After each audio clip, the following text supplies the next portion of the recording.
Ini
বাবাজি বলেন নারে সরওয়ার اللهم صل على محمد وعلى محمد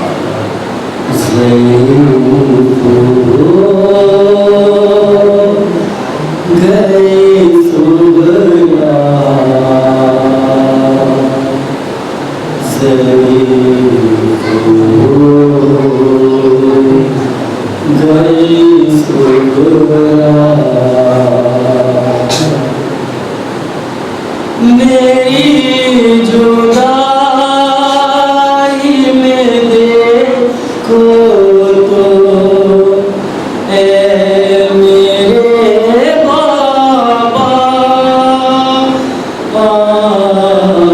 ضعیف ہو گئے سورا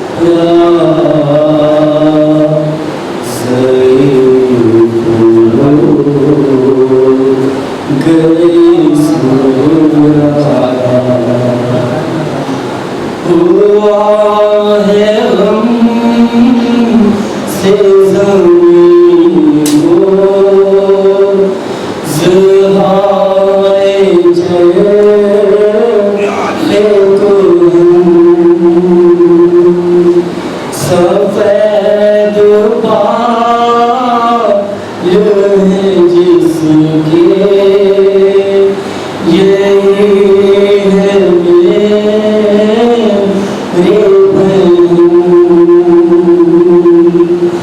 بہت غموں کی ستائی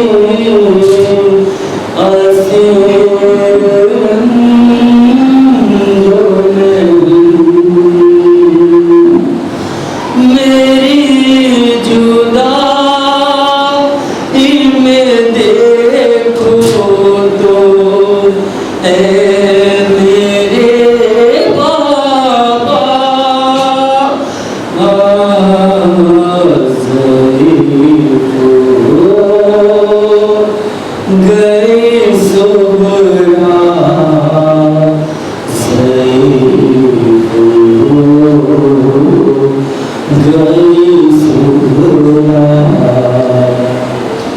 کبھی بھی ہو نہ مصیبت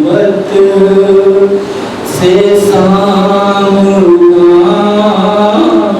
اس کا دعا ہے میرے سلامت رہے میری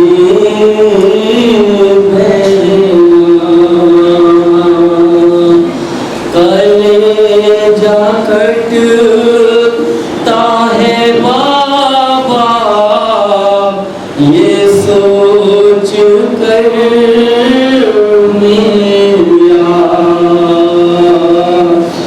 میری جدائی میں دیکھو تو اے میرے بابا ضعیف ہو گئی سہرا ضعیف ہو گئی سہرا ضعیف ہو گئی سہرا ضعیف ہو گئی سہرا بابا صلی اللہ علیہ وسلم اللهم صل على محمد وعلى محمد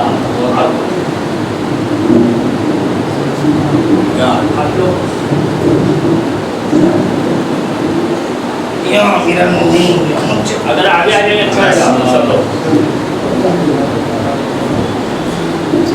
اللہم صل علی محمد وعلی محمد یا جیل پر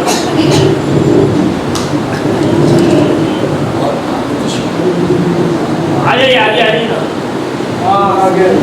آگے آگے اچھا ہے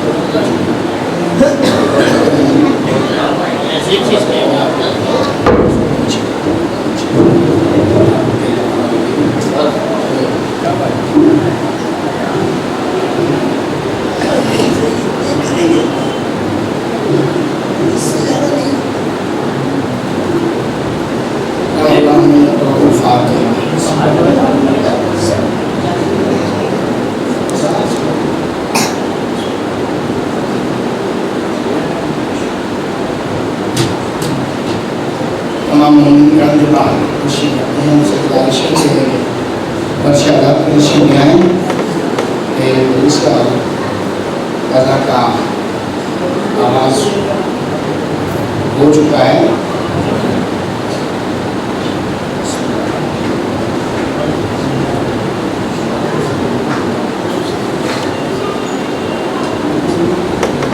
أعوذ بالله من الشيطان الرجيم. بسم الله الرحمن الرحيم. الحمد لله رب العالمين والحاكم بالعدل والقادر بلا فاسد الذي لا ناقص لحكمه ولا راد لقضائه والصلاة والسلام على خاتم أنبيائه وسيد ولائه أبي القاسم محمد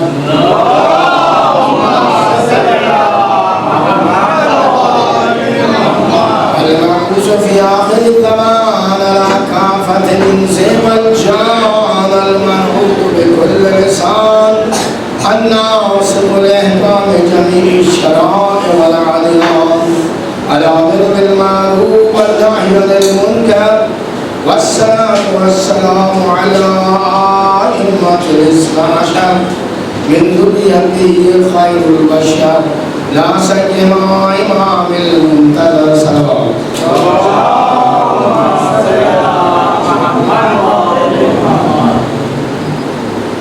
أشهد الله تعالى بولايته وتحت لوائه يوم المحشر ولا نقل العداء على أعداء وغاصب حقوقهم أجمعين من يوم هذا إلى قيام يوم الدين. أما بعد فقد قال الله تبارك وتعالى في كتابه الحكيم. بسم الله الرحمن الرحيم. والعصر إن الإنسان لفي خسر إلا الذين آمنوا وعملوا الصالحات وتواصوا بالحق وتواصوا بالصبر. صلى الله عليه وسلم.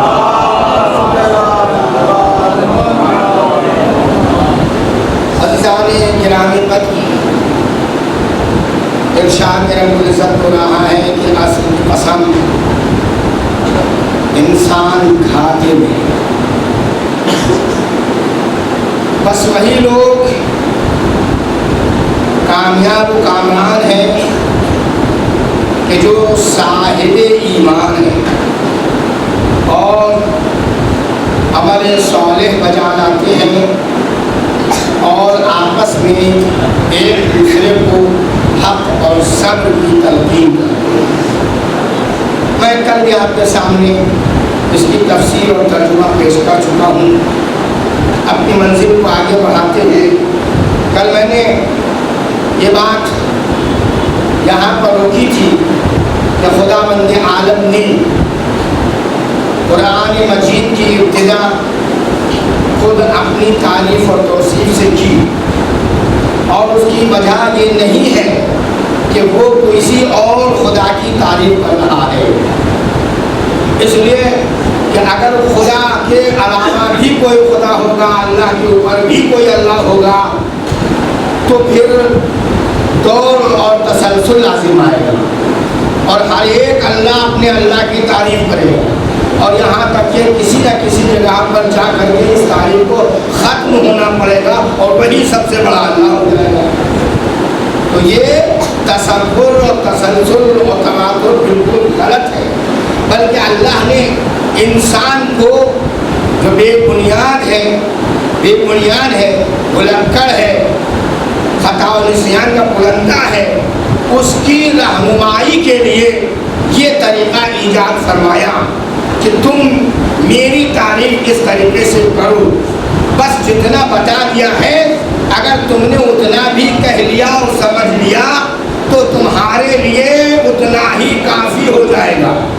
اس لیے کہ آپ سورہ الحمد کو کم نہ سمجھیے گا،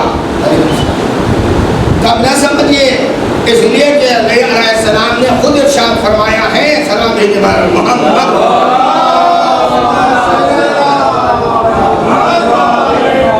ہمارے مولا و آقا ارشاد فرماتے ہیں کہ جو کچھ کل قرآن میں ہے وہ سب کا سب سورہ الحمد میں ہے، اور جو کچھ سورہ الحمد میں ہے وہ سب کا سب بسم اللہ الرحمن الرحیم میں ہے، اور جو کچھ بسم اللہ الرحمن الرحیم میں ہے وہ بائے بسم اللہ میں ہے، اور جو کچھ بائے بسم اللہ میں ہے وہ بے کے ایک نقطے میں ہے۔ آج تک ہم کو یہ معلوم نہیں تھا کہ نقطے میں بھی کوئی چیز چھپائی جا سکتی ہے، لیکن ہمارے آپ کے دور میں میڈیا نے اس بات کو ثابت کر دیا کہ کھولو، اگر نقطے پر انگلی رکھ دی جائے تو پھیل کر پورا جہان ہو جاتا ہے اور پھر سمٹ کر وہ نقطہ بن جاتا ہے۔ اس لیے علی علیہ السلام نے 1400 سال پہلے ارشاد فرمایا تھا کہ کل قرآن ایک نقطے میں ہے، تو انسان سمجھ نہیں پاتا تھا، لیکن آج اس درجے پر اس حد تک پہنچ چکا ہے کہ انسان بخوبی سمجھتا ہے کہ کس طریقے سے ایک انگلی کے کلک کرنے پر پورا جہان سامنے آ جاتا ہے۔ صلوات بھیجے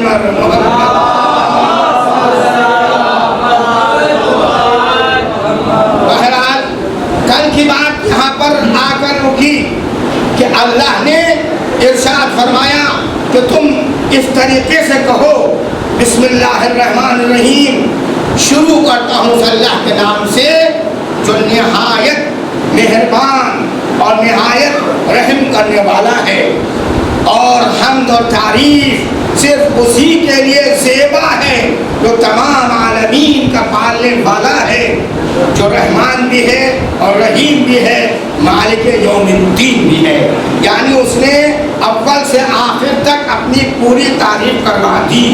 اگر تم دنیا میں خیر و سلامتی چاہتے ہو، اللہ کے رحم و کرم پر جینا چاہتے ہو تو اللہ کی تعریف توصیف کرو، اور اگر تم ابد میں آخرت میں حشر کے میدان میں سرخروئی چاہتے ہو، اللہ کا قرب چاہتے ہو، تو پھر اللہ کی تعریف کرو، اللہ کی توصیف کرو، اللہ کے لیے نماز پڑھو۔ اور اسی لیے کہنے والے مفتی نے کہا کہ نماز اس وقت تک ہو ہی نہیں سکتی جب تک کہ سورہ الحمد نہ پڑھا جائے۔ لا صلاۃ لہ الا بالحمد، صلاۃ تبھی ہوتی ہے جب اس میں سورہ حمد پڑھا جاتا ہے۔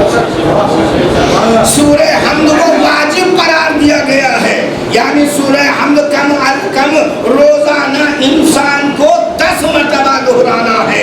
2 رکعت سے کم نماز نہیں ہوتی، حالت سفر میں ہو چاہے حضر میں ہو، 2 رکعت سے کم نماز نہیں ہوتی، اور جب 2 رکعت سے کم نماز نہیں ہوتی تو ہر 2 رکعت میں سورہ حمد کا پڑھنا ہے، یعنی 10 مرتبہ اس عہد کو دہراؤ کہ میں تعریف کرتا ہوں اللہ کی جو سارے عالم کا پالن ہار ہے، وہ تعریف کرتا ہوں اللہ کی جو رحمان بھی ہے رحیم بھی ہے، تعریف کرتا ہوں اللہ کی جو روز حشر کا مالک ہے۔ کیوں تعریف کر رہا ہوں؟ ایاک نعبد و ایاک نستعین، جیسے کل فرشتوں نے واسطہ دیا تھے، نحن نسبح بحمدک ونقدس لک، ہمیں کیوں نہیں بنا دیتا خلیفہ زمین کا کہ ہم تیری تسبیح و تقدیس کرتے ہیں؟ اسی طرح انسان سے بھی یہ اللہ نے کہلوایا کہ تم بھی کہو ایاک نعبد و ایاک نستعین، اے میرے مالک ہم تیری تسبیح و تقدیس کرتے ہیں اور تیری عبادت کرتے ہیں اور تجھی سے مدد چاہتے ہیں۔ یعنی معلوم ہوا کہ نماز کا ایک وجہ مدد کا چاہنا ہے، ایک وجہ اللہ کی مدد میں شامل حال ہونا ہے۔ اللہ سے قریب ہونے کے لیے اللہ کی مدد لازم ہے، اور اللہ جن سے قریب ہے ان سے ہمارا قریب ہونا لازم ہے۔ صلوات بھیجے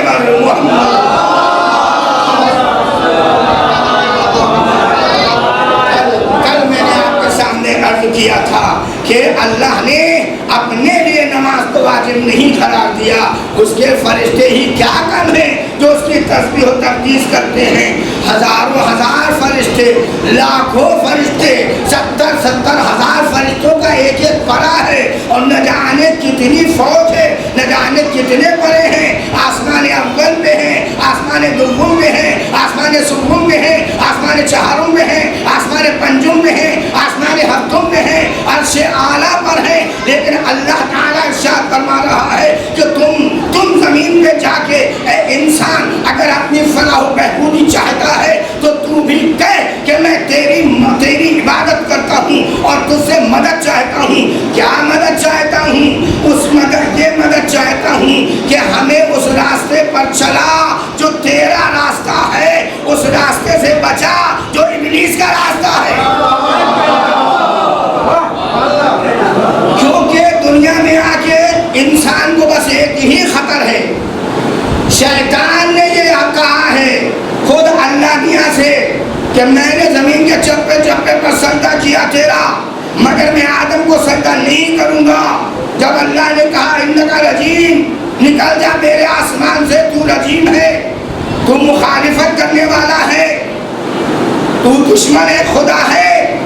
تو اس وقت میں اس نے کہا کہ اچھا تو پھر میرا عوض دے دو، میں نے جو سجدے کی اس کا عوض دے دو. اللہ نے کہا کیا چاہتا ہے تو اس کا عوض؟ تو عوض کیا چاہتا ہے؟ یعنی یہ بھول گیا کہ میں اپنے اللہ کا جو سجدہ کر رہا تھا وہ اللہ کی معرفت میں کر رہا تھا یا بلا وجہ کر رہا تھا. اللہ کی معرفت میں کر رہا ہوتا تو ہرگز عوض نہ مانتا. لالچ میں کر رہا تھا، لہذا جب لالچ پورا نہیں ہوا تو اس نے ایک مرتبہ کہا کہ مجھے اس کا عوض دے دے. اللہ نے کہا کیا چاہتا ہے؟ کہا مجھے زندگی دے. کہا جا زندگی دے دی، ایک وقت معلوم تک. پھر کہا مجھے لوگوں کے بہکانے کا حق دے.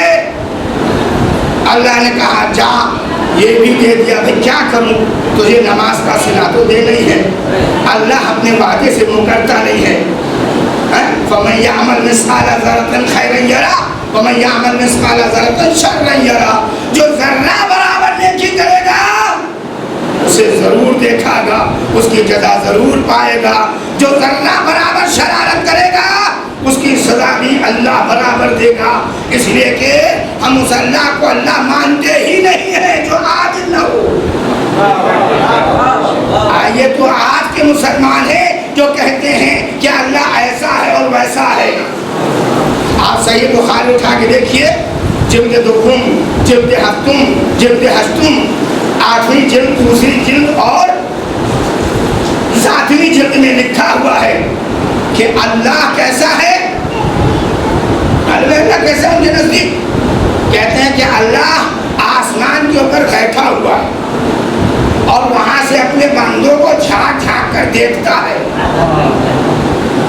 دوسری حدیث بخاری میں 8ویں جلد میں لکھا ہے کہ اللہ کے ہاتھ، پیر اور انگلیاں بھی ہیں، اور وہ ایک انگلی اس کی آسمانوں پر ہے، ایک انگلی اس کی زمینوں پر ہے، ایک انگلی اس کی درختوں پر ہے، ایک انگلی اس کی پانی پر ہے، ایک انگلی ساری مخلوقات پر ہے. یعنی اللہ کے ہاتھ پیر بھی ہیں. یہ ہمارا خدا نہیں ہے. آج کی بحث چونکہ مجھے اصول دین پر کرنا ہے اور پہلا باب ہے خدا. آئیے اسی سے ہم آپ کو فضائل کی طرف لے کے چلنا چاہتے ہیں. پہلے خدا کو سمجھو، خدا کیا ہے. کہنے لگے کہ اللہ آسمانوں پر بیٹھا ہے، جہاں جا کر دیکھتا ہے. تو بخاری میں لکھا ہے جلد دوم میں، 8ویں جلد میں لکھا ہے کہ وہ روزانہ یعنی شب جمعہ وہ زمین پر اتر آتا ہے اور رات کے 12 بجے ہر ایک کا دروازہ کھٹکھٹا کے کہتا ہے کہ جو مجھ سے رہے بھی مانگو. اور تو یہ بھی صحیح بخاری میں لکھا ہے کہ اللہ جہنم میں اپنا پیر ڈال دے گا